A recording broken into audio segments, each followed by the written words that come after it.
Thank you so much, Kuda, for helping us unpack that incredibly vitally important information. So, a few UDIM staff members, myself included, have been asked to share with you this morning some ways that we are taking these information and really going out into our communities with that. I'm Noelle Nachreiner. I am the Director of Marketing and Communications.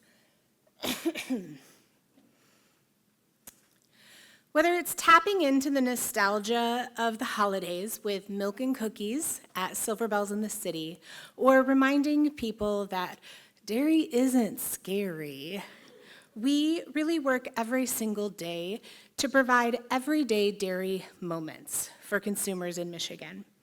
And today I get to share with you 3 ways that we did this in 2024 to help reach our consumers.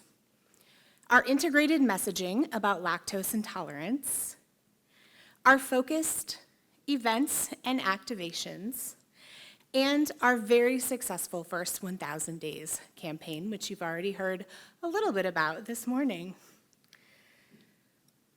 We all know that there's something in the dairy case for everyone, but people who are living with lactose intolerance commonly believe that they have to avoid dairy foods.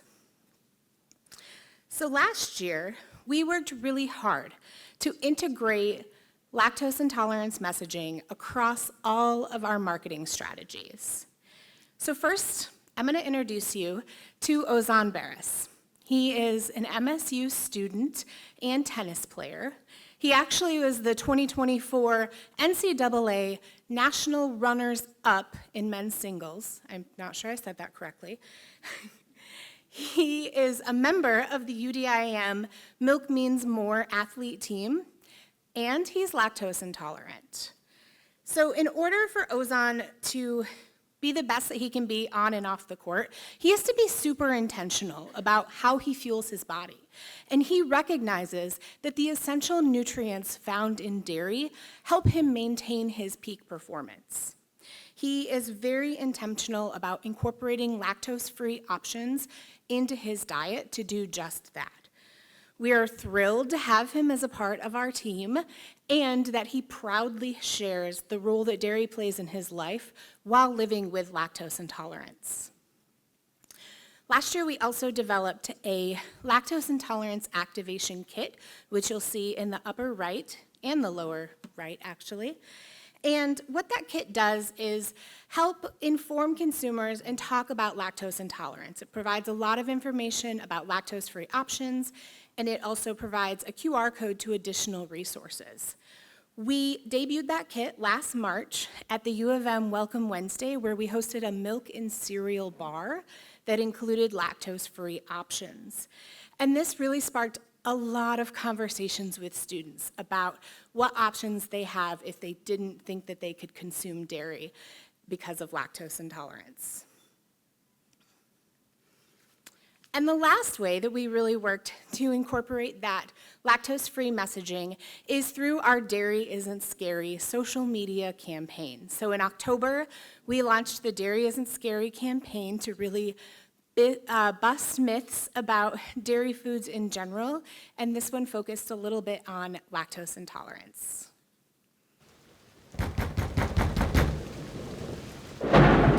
Ooh, there will be consequences if you have dairy. Actually, people with lactose intolerance can still benefit from dairy in their diet. In fact, Greek yogurt has almost no lactose, and the same with most hard cheeses. I don't believe there will be any consequences if I'm smart about my dairy. Dairy isn't scary.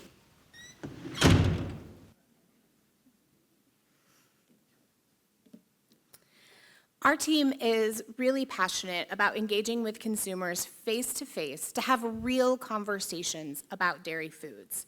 And in 2014, we decided the best way we could do that was to provide a little bit of a dairy facelift to a lot of our activations. I touched a little bit on the last slide about our lactose-free activation kit, which you can see on the left. We created 3 of these marketing displays that could help be an aid to our staff as we go out and meet with consumers.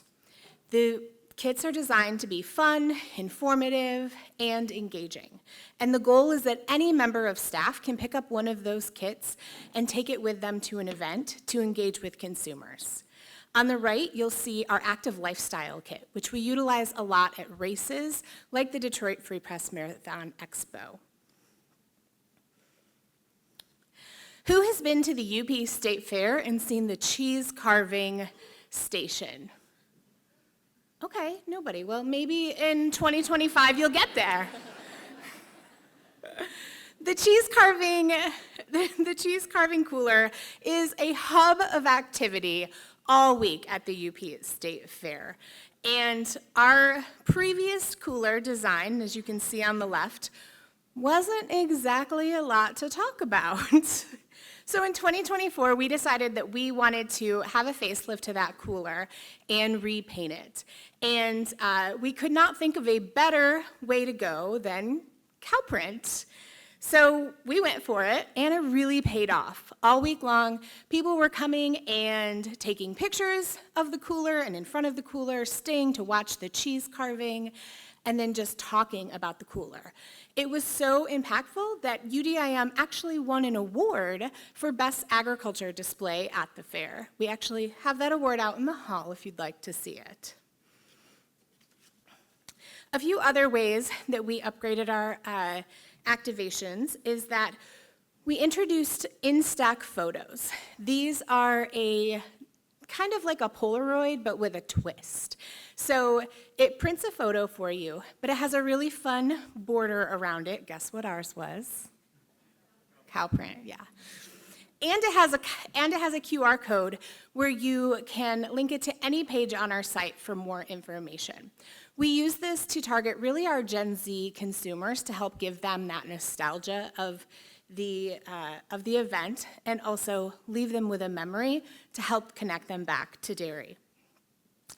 And the last thing that we did to upgrade our dairy facelift was we gave a little makeover to our transit van. Hopefully you all saw it when you came in today, but we decided that we wanted to rewrap the transit van.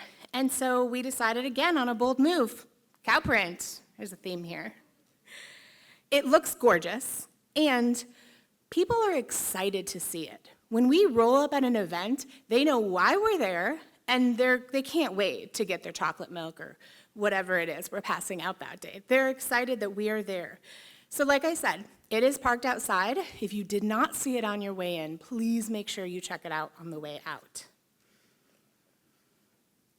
The first 1,000 days, the time from conception to age 2, is a crucial time for childhood development. Kuda touched on this when it comes to bones, brain, etc. And dairy can play an incredible role in setting babies on pathways to lifelong well-being. And DMI approached states and regions last summer and asked us to engage in a campaign with them to promote the first 1,000 days. Now, this wasn't originally in our marketing plan or our budget, but we knew that the message was incredibly impactful, and we were excited to amplify it to our Michigan consumers. We took an omni-channel approach with the campaign, meaning it was a cross-team collaboration. We worked with 11 social media influencers, both traditional content creators and medical professionals. We ran programmatic ads that geofenced communities across Michigan. We had paid media articles in Metro Parent and Grand Rapids Kids. And then we also had one-on-one conversations with pediatric service providers across the state. And I wanted to take a second to share one of those created videos. Today I'm partnering with Milk Means More to share my Berry Bliss smoothie. Like many women, I dealt with morning sickness during my pregnancy. Smoothies became my go-to for staying hydrated and nourished, and they continued to be a staple while I was nursing. Dairy's unique nutrient package provides key nutrients for healthy growth and development over the first 1,000 days from conception to 2 years old. That's why this smoothie includes milk and yogurt to provide the calories and fat needed to fuel a growing brain, as well as important nutrients like vitamin B12. Dairy offers more bone-building nutrients, including calcium, vitamin D, protein, and phosphorus than any other food group. So whether you're expecting expecting, nursing, or just looking for a delicious way to support your health, this smoothie has you covered. Enjoy! The results that we saw from all of these efforts were really phenomenal. We shared over 120 in-stack photos with our Gen Z consumers, helping them capture that moment of our event.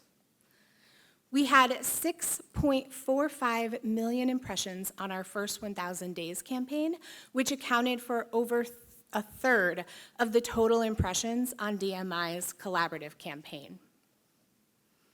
We won one award at the UP State Fair, which we weren't even trying to.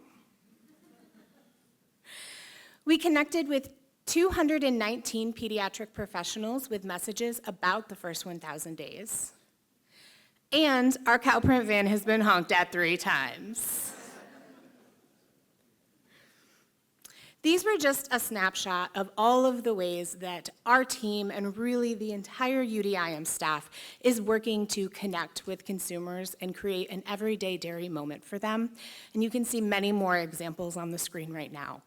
But we wouldn't be able to do that work without all of you. We are so thankful for your support and everything that you do every single day to provide delicious, nourishing dairy for our communities. So thank you. And with that, I am going to turn it over to Brianna Hinton to tell us about what we're doing in schools.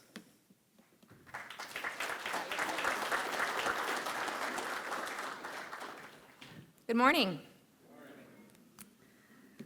So I want to start with talking about the foundation of our work with youth in schools, and Kuda drove it home with the last statement of her presentation.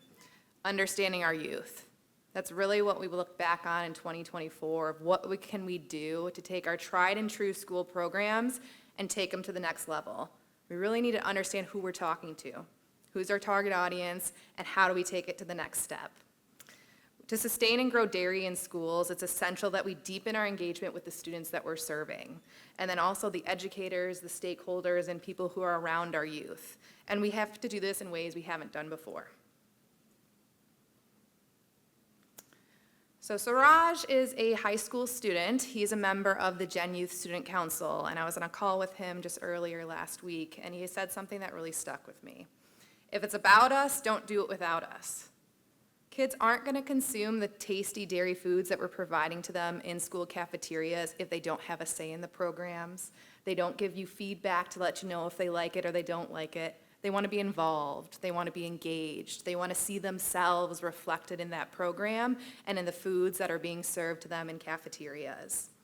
Engaged students also tend to lead to higher satisfaction. So if they see themselves and they were a part of that, they want to share that with their peers, with their friends. They want to take credit for that, of what's going on in their schools. And the more that we understand our audiences and our youth, the more relevant that we remain in the programming that we're providing. Without this engagement, we do risk losing our future dairy consumers. These are the generations to come that we want to make sure that we're setting them up for success. Students also connect more deeply and when they see themselves reflected in the programming that we're providing. A great example is it's National School Breakfast Week this week, so happy School Breakfast Week. It's typically a week that you will see our team out and about in schools showcasing very innovative ways to enjoy dairy. You enjoyed a little bit of that with this morning with Chef Jen, who is out there serving up raspberry beet smoothies and chocolate quinoa yogurt bowls, something you may not have tried before. And that this week is no different. So our team was out there earlier this week sampling iced lattes, and Ryan and myself and some of our other staff members will be out there tomorrow as well. This week also happens to fall on a time when some of our students may be observing Ramadan. And for those who don't know, Ramadan is an observed holiday when students may be fasting during school hours. So they will not be consuming the meals that we're providing, the foods that we're providing, or the iced lattes that we would be sampling. This is important because it reminds us of the vital need for us to remain relevant, be considerate, and understanding, as Kuda said, to the audiences that we're reaching and the populations that we're serving. Meeting students where they are, understanding what they're experiencing, and then understanding the growing populations in our own state. Who are our neighbors? Who's in our backyard? Who are we trying to connect to? and remaining in tune with all the considerations that we have to around school meals and the dairy that's served with those school meals. So we make sure that dairy remains a staple, whether it's in a carton, in a yogurt bowl, or served up in a tasty iced latte. Last fall, it was no different during National School Lunch Week, where we were out and about doing a lot of samplings in our high schools. We were able to visit 5 high schools, home to 8,200 Michigan high school students. And from surveys that we completed from serving a tasty iced latte, we got a 97% acceptance rate from these students that we were surveying. And with that positive engagement and reinforcement from the students, 4 of those 5 high schools started implementing that program just the very next week. So it shows when you're there, when you're present, when you're engaging and actually getting that student feedback. We share that back with the school food service staff who are making those decisions and serving those menu options to our kids.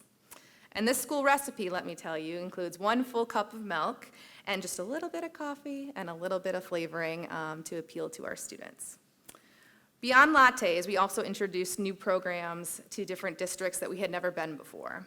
So starting iced lattes and starting a smoothie program, we were able to get into school districts like Dearborn Public Schools, which we were able to engage with nearly 20,000 students. So we're reaching the big mass of students in ways that we haven't because we're trying to understand and remain relevant and, meet them where they are and give them what they need to be successful. When students experience something in school, it can help shape their lifelong consumption habits. We are building those lifelong dairy consumers now into the future so they don't forget dairy in their shopping carts when they become our future purchasers.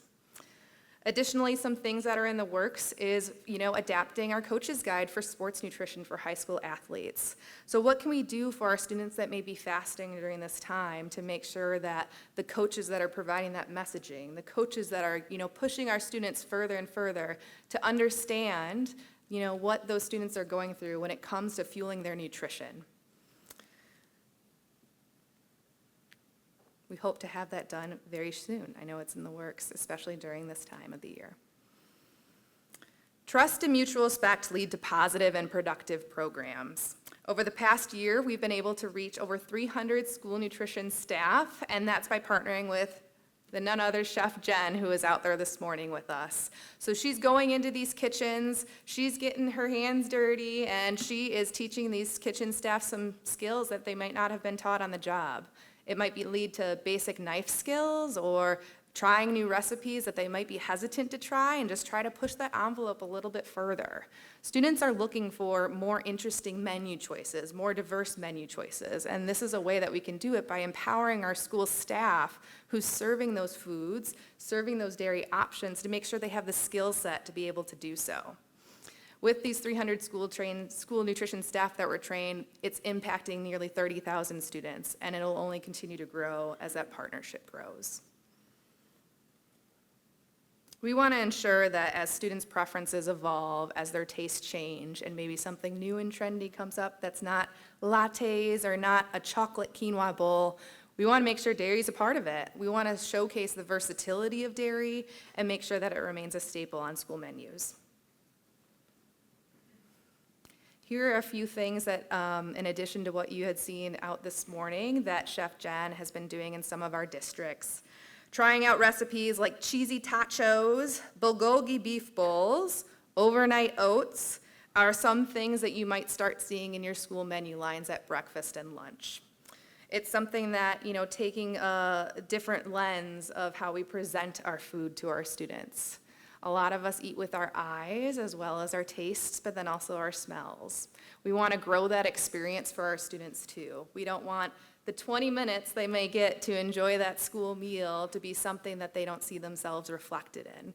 And we want to make sure that they are feeling enticed and will enjoy those foods the way that they see fit. They deserve it.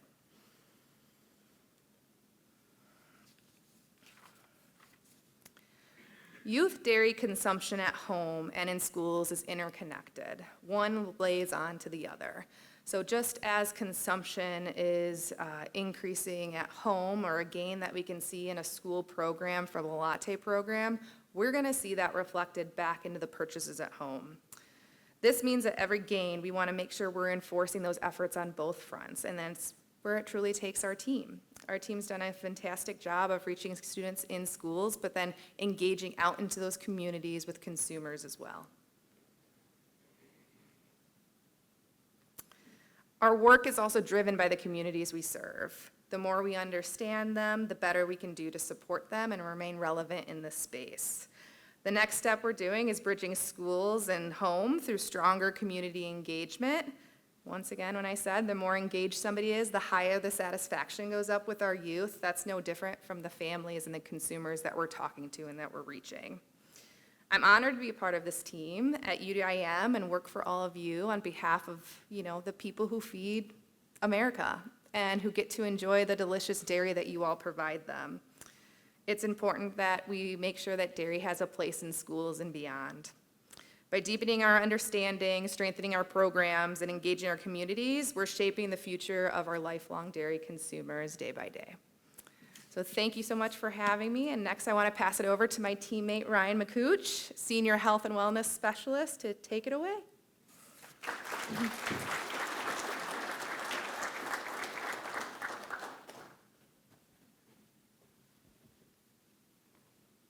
Good morning, everyone. It's my privilege to be talking to you about our community transformation work. This programming area is near and dear to many of us in our organization.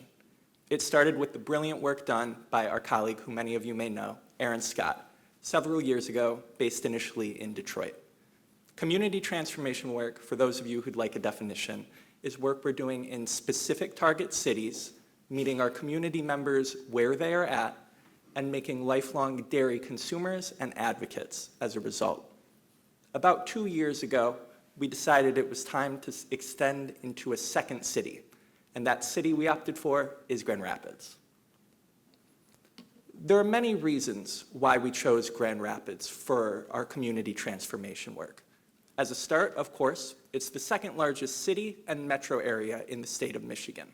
That allows us to be strategically placed on the east side with Detroit and on the west side with Grand Rapids. In addition, we already have just some of those logos you see up there are valuable, already established partnerships in the city. These organizations, like the Whitecaps and the Grand Rapids Gold, we've had years-long running partnerships with, and they already know the cadence of our organization and the work that we're looking to do. We also have organizations that you'll see up there like the Grand Rapids Rise. That's a new professional volleyball team based out of Van Andel Arena, where the Grand Rapids Gold play as well. And GRPS as well, of course, the Grand Rapids Public School System, which I'll talk about in a little bit. In addition, there's also the presence of our target audiences. Nearly half the city's population is under the age of 29, and just under 30% of that are between the ages of 15 to 29. On that lower end is when Gen Zers, now they're Gen Zers at this moment, they will soon be Gen Alpha, they're starting to think about leaving home, and they're starting to think about consumption habits of their own. I know when I was going off to college, that was a big adjustment for me, figuring out what I was going to get and who was in charge of paying the bill that week. But we also want to make sure that we're not overlooking our second primary target audience, families. Nearly a quarter of the city of Grand Rapids has households with children. So of course, we want to make sure that we're reaching out to them, and we're doing that through our marketing and communications efforts with the first 100 days and placement in various publications based in Grand Rapids. So that's the why of Grand Rapids. What have we been doing in these last couple of years? Well, first and foremost, we've activated with those established partners. On the far left, to your far left, you will see yours truly passing out some chocolate milk at a West Michigan Whitecaps game. Many of you farmers have been to those games as well, and our lovely staff is always there with a smile on our face, ready to make a family or a kid's day with some ice cream or a chocolate milk. We also, the other two pictures that you'll see up there are our partnerships with the Grand Rapids Gold. Both of these partnerships, on the far right, you'll see us in a gym renovation project. These projects are vital to our work in Detroit. It established a connection with the Detroit Public Schools, and it gave these high schools a new great community space for their students. With this Ottawa Hills gym renovation, Ottawa Hills High School, we heard so many great positive notes of feedback from not just the students, but from the faculty as well, from the Board of Education, who was saying that this is something that will bring value to their school community.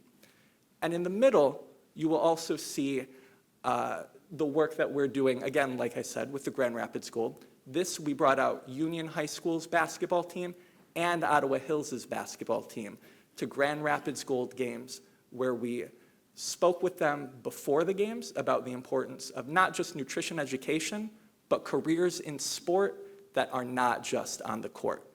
This was a 2-week process. We did it, as I mentioned, with both the Union team and the Ottawa Hills team separately. They got to enjoy warm-ups from courtside, and of course, we made sure that with dinner, there was chocolate milk and white milk for the athletes.